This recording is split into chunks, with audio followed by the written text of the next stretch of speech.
So, meron akong i-share sa inyo mga kabarya itong mga barya na mga piso. So, ito yung mga piso na kung saan ay nandito ang mga bayani tulad nitong Jose Rizal, Andres Bonifacio, Horacio de la Costa, Isidro Torres. Merong mga piso dito mga kabarya na Philippine National Heroes na umabot na sa 50,000 ang 3 piraso.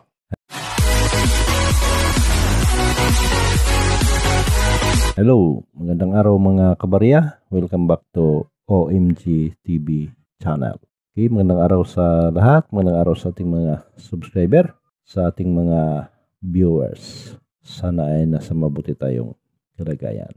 Okay, so ito yung mga piso na kung saan ay nandito ang mga bayani tulad nitong Jose Rizal, Andres Bonifacio, Horacio de la Costa, Isidro Torres. So, ilan lamang yan sa mga bayani na makikita natin sa 1 piso. At meron ding mga IBL ito mga kabarya na tumaas na din ang presyo tulad ng IBL na 1 piso nagmula sa 1975 hanggang 1982. So yun yung mga IBL mga kabarya na makikita nyo sa video sa ngayon at malaki na ang kanyang halaga. Okay, so bago ang lahat, kung bago ka pa sa channel ko, huwag kalimutan mag-like, share, comment, subscribe, and hit the notification bell para ikaw ay laging updated sa susunod nating mga video. Okay, merong mga piso dito mga kabarya na Philippine National Heroes na umabot na sa 50,000 ang 3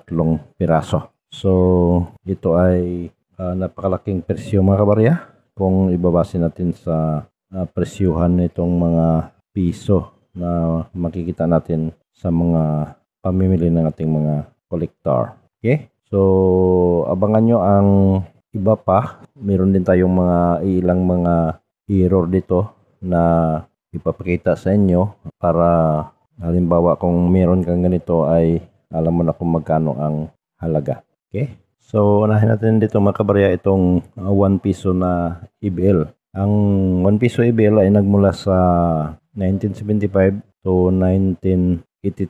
So ito yung ang bagong lipunan sa kapanahunan ni President Ferdinand E. Marcos. So meron kasing nakita natin dito ay post ng isang kolektor. So binibili niya ang 1 piso si Rizal 5K.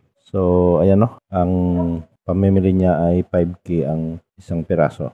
At meron namang isa din dito ay post ng commemorative na 1 piso. So alam niyo naman yung commemorative, yun yung nabanggit natin sa unahan na sina Jose Rizal, Horacio de la Costa, si Torres, tsaka si Andres Bonifacio. So yun yung mga commemorative natin. Kasama na rin dyan yung ASEAN 50 sa 2017. So ibigay ko din sa inyo ang mga presyo ng mga commemorative mga kabarya. Kasama na rin ang presyo nitong mga IBL at may ilang mga presyuhan ng error. So dito sa ating mga commemorative, ang bintahan nito sa ngayon, so nakalagay nga dito, Sporcel 2015 coin set. So ito ito yung mga commemorative na coin set. Ayan si Malbar. Ang mukha ni Malbar yung nakalagay dito sa kanyang blister pack. Nagkalaga siya ng 1,500. Then, ang presyuhan nitong ating mga commemorative sa ngayon, tulad ng 1 piso na lumabas noong 2011, ito yung Jose Rizal na 158 commemorative lamination error coin. So, ito ay mayroong error, 1,000 yung kanyang presyo mga kabarya.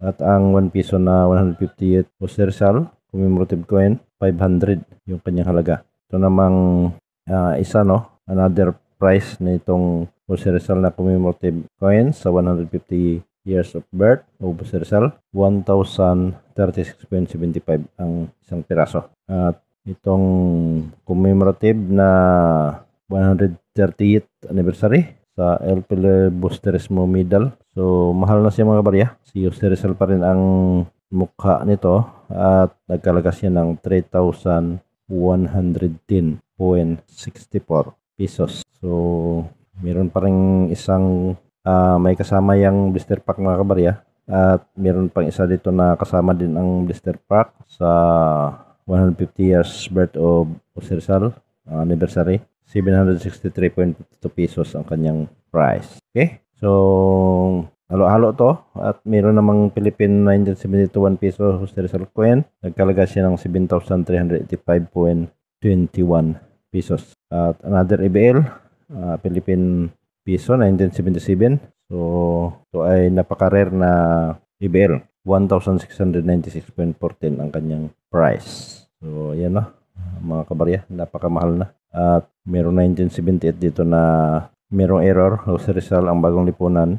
Ang kanyang error ay Wapold Queen. So, may price siya na 2,262.28 pesos. Pag Wapold mga kabarya, yung parang may gwit-gwit, no? Dinaanan ng machine ang kanyang harap at likod. So, ito yon. At 1979 na Wapold Queen din ang error na ito, 2,262.28. So, dalawa yung error ito mga kabarya na pareho Wapold, pareho ang price. At yung 2017 na ASEAN, ito yung nagkahalaga ng 678.68 pesos. At 1972 na Jose Rizal, clip planchet error ang kanyang error. 2,149.17 ang presyo. So, meron naman dito mga kabarya na 1 peso Centennial Jose Rizal 1961, 2,916.63 ang presyo. Napakamahal. At yung 1961 Jose Rizal Centennial Heroes silver coin 2,714.74 at isang Philippine 1 peso coin Jose Rizal nagkahalaga siya ng 1,413.93 pesos. Another Jose Rizal 1 peso 1972 error clip planchet 2,262.28. Then isang 2022 Philippine Jose Rizal 125 peso coin. So ito no, yung bago uncirculated, meron siyang blister pack 6,786.84 ang kanyang price. Malaki ang presyo mga kabarya nitong ating mga commemorative sa ngayon. At yung nagkahalaga ng 50,000 na Philippine National Heroes. So ito yung tatlong silver coin mga kabarya, si Jose Rizal, saka si Apolinario Mabini at Andres Bonifacio. So ito yung tatlong ito ang nagkahalaga ng 50,000 pesos. Okay? So sa OMG TV channel ay patuloy pa rin tayong namimili ng mga coin, lalo na kung uncirculated, saka error at may mga rare, kakaibang mga barya, saka mga silver, no? Pakita nyo lamang sa baba nating video, mag-message kayo or pakita nyo sa ating messenger para mapag-usapan natin ang presyo. Okay, so maraming salamat sa panood. Huwag kalimutan ang OMG TV channel. Doon sa hindi pa nakapag-subscribe, mag-subscribe kayo para lagi kayong ma-update sa mga bagong video na ma-upload natin. Ulitin ko, magandang araw sa lahat and God bless.